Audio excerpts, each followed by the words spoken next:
Hi, I'm Jacqueline Jimenez with Newsworthy Stories, and I want to tell you about something called period poverty. It's really making a huge impact here in the United States, especially because so many people are out of work. And joining me to tell me more about that is Christine Brunson of the Purple House Project PA. It's in Pennsylvania. And Christine, tell us why we need to know about period poverty and how is it impacting um, people who are out of work. Yeah. Thank you so much. Period poverty is a phenomenon that is sweeping our nation and also all over the country and the world. It says about 1 in 5 girls experience period poverty, and people who are women's shelters are even more likely to experience it as well. Period poverty looks at how unaffordable feminine hygiene products are, specifically to people who are low income. And so, oftentimes, people who are low income have to choose between which necessary product between toothpaste or feminine hygiene products because they're so unaffordable. They say that the average menstruator will spend over $12,000 in their lifetime just on period products alone. And so that's what period poverty is a phenomenon that's sweeping our nation about like how expensive feminine hygiene products are. Yeah, and especially now, I mean, because now they're not choosing between toothpaste. I mean, they're choosing between food Right. and feminine products. And you need both, especially for a woman. And not just the woman, but the daughters, Yeah. they're teenagers. Yeah. Can you tell us some of the problems that happen, like toxic shock syndrome? What is that about? So toxic shock syndrome is when you leave like your tampon or any other insert of menstrual product in for too long, and oftentimes people leave them in too long because of lack of quantity. Like they don't have enough menstrual products, and so they try to hold on to them because they don't know like if when they're going to have the next one, and so as a result, it can really damage their insides. It can also cause you know problems with their reproductive system, and overall your physical health can really be negatively impacted. Oh, that is extremely serious. I mean, it's something you definitely don't want to have. What you're doing with the Purple House Project PA and collaborating with other nonprofits that are having food drives, where not only can they get food, but they'll also be able to pick up some feminine hygiene products. Can you tell me more about that? Yeah, so last week, prior to Thanksgiving, we partnered with the organization called Neighbor to Neighbor, and we handed out pre-packaged bags that included feminine hygiene products such as tampons, pads, feminine wipes, and pens.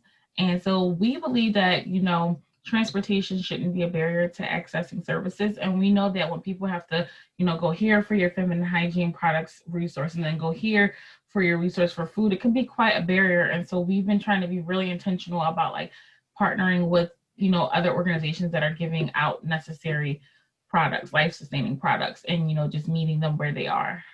Yeah, so that is something you can repeat in any city or county that you live in. You don't have to be in Pennsylvania to do this. You can collaborate with other food drives, and whether you're a church or another nonprofit that wants to raise um, money for feminine products or have people drop off feminine products, you can collaborate with another food drive. So I want to, celebrate, what the Purple House Project is doing, but we also want you to mimic what they're doing because this is something, yes, the Purple House Project wants to collaborate with you, but we also want to repeat this, around the nation, really around the world. Are you meeting with the women that you're working with now that we're virtual?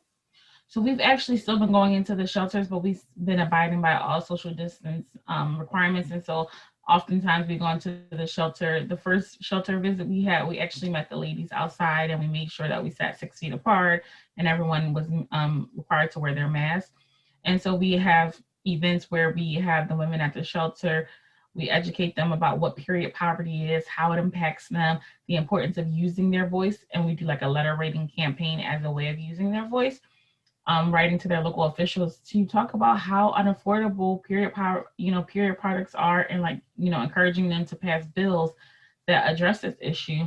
Then we feed the ladies a nice meal, and then at the end of it, we give them a month's worth of feminine hygiene products, as well as a brand new pack of underwear. And so we've done that about 3 times in 3 local women's shelters in Philadelphia during the course of October and November. And we were able to do this through an amazing organization called Bread and Roses. They gave us a grant called their Future Fund Grant. And that was what allowed us to do programming at the shelters. What were your findings? I know that you did some surveys while you were there. What were your findings as to how many women who had experienced period poverty from the groups that you visited? Yeah, I would say we had the privilege of speaking with about 25 women so far.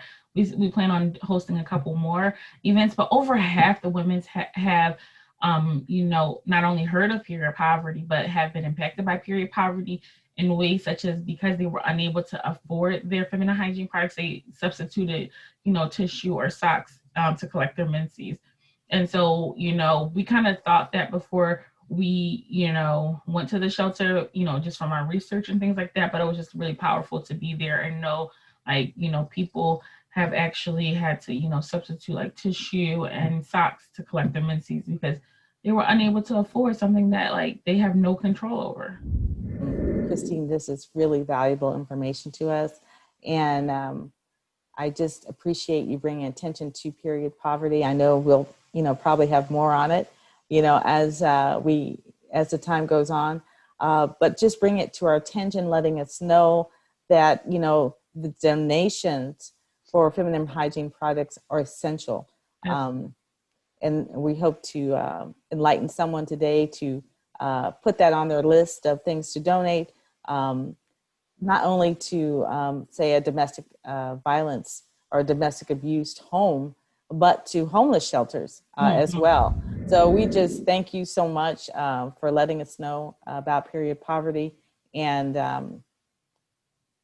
to consider helping if you can. Thanks so much. Thank you for taking the time.